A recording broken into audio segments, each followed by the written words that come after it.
Olá pessoal, mais um vídeo aqui no canal É Direito Penal. Hoje a gente vai tratar do assunto cadeia de custódia, envolvendo tanto a cadeia de custódia comum da prova física, da prova analógica, e a cadeia de custódia da prova digital.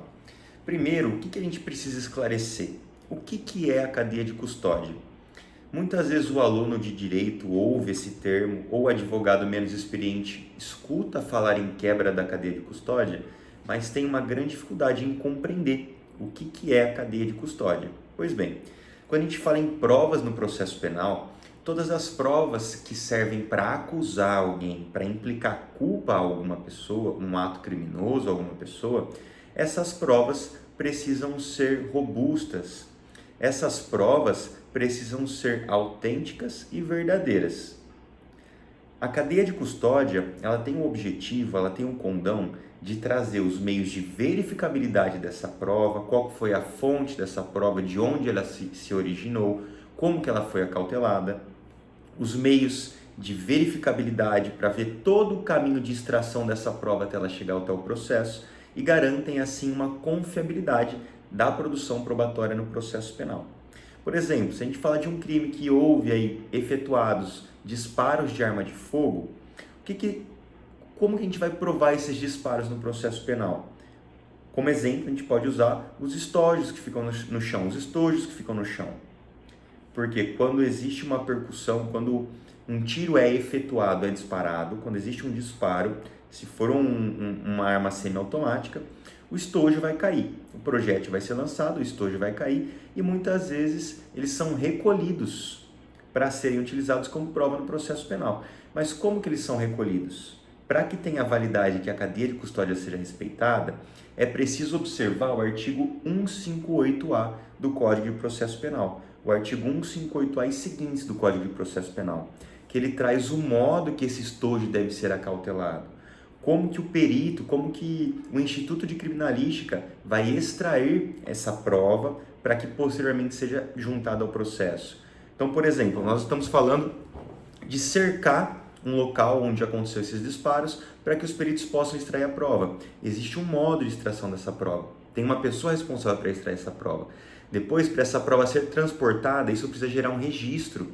Tem que ter uma anotação mostrando que o indivíduo X acautelou essa prova por um modo Y e esse transporte foi realizado em tal hora, em tal data, chegou até o Instituto de Criminalística em tal hora, em tal data, essa prova foi manipulada por essa pessoa, foi acautelada por essa pessoa, porque isso nos traz os meios de rastreabilidade dessa prova, de verificabilidade da autenticidade também. Traz uma maior segurança probatória para o processo penal. Diferente de que, por exemplo, um indivíduo, um transeunte, encontra uma cápsula deflagrada após os disparos, pega essa prova, manipula, mexe, leva lá, vai na porta da delegacia, bate lá e fala: delegado, tem uma prova aqui. Como que essa prova vai se anexa aos autos? Se não temos nenhum meio de verificabilidade de como que ela foi realmente acautelada, se a gente não tem certeza se esse autor do crime, se essa pessoa que está sendo acusada foi realmente a pessoa que deflagrou esses disparos, que disparou, evidentemente, não temos como ter uma garantia de ligar essa prova a esse ato, a esse fato ou a esse indivíduo. Então, em vias de regra, de modo bem sintético, tá? A cadeia de custódia é o meio adequado para a extração de prova do local do crime para que ela chegue até o processo. E para isso existem os procedimentos adequados, que tendem a garantir uma autenticidade dessa prova, os meios de verificabilidade para que a defesa possa verificar como que essa prova foi produzida, de onde ela veio, como que essa prova foi tratada, e os meios também de autenticidade, para ver se essa prova é autêntica, é uma prova forjada, uma prova inventada, ou até mesmo uma prova que não faz parte do processo, que não faz parte da cadeia fática. Aqui estamos tratando no exemplo de uma cadeia de custódia de uma prova física, de um modo analógico, onde existe um objeto tangenciável. Mas quando falamos de cadeia de custódia da prova digital, tem que acontecer da mesma forma. Quando, por exemplo, a polícia ela investiga e existem crimes que ocorrem e ficam armazenados na nuvem, na memória do celular, essa prova é intangível. A gente não consegue pegar esse arquivo e abrir na mão e acautelar e levar para o Instituto de Criminalística. Não, muitas vezes o perito, que é o responsável para fazer isso, ele vai extrair da nuvem os conteúdos que lá estão. E para que essa extração ocorra, e após essa extração, também é preciso respeitar a cadeia de custódia. Como, por exemplo, quando ocorrer a extração, é preciso que extraia também os metadados dessa prova digital. O código hash, para que faça um cálculo desse código hash e verifique se essa prova foi modificada, se essa prova foi alterada, foi adulterada. É preciso ter uma cópia de segurança dessa extração de dados para que a defesa possa se certificar de que quando esses dados foram extraídos, foram realmente extraídos desse aparelho celular, sem nenhuma alteração, e que no decorrer do tempo que essa prova ficou acautelada, que não houve nenhuma manipulação nessa prova. Isso nos traz o quê? A segurança probatória, os meios de verificar a autenticidade dessa prova.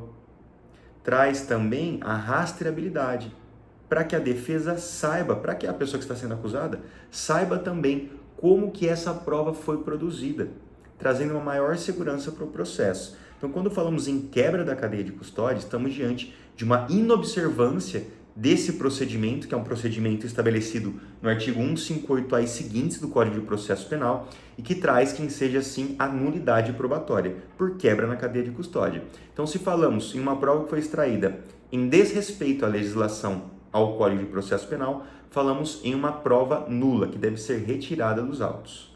Por isso que tanto se fala em cadeia de custódia.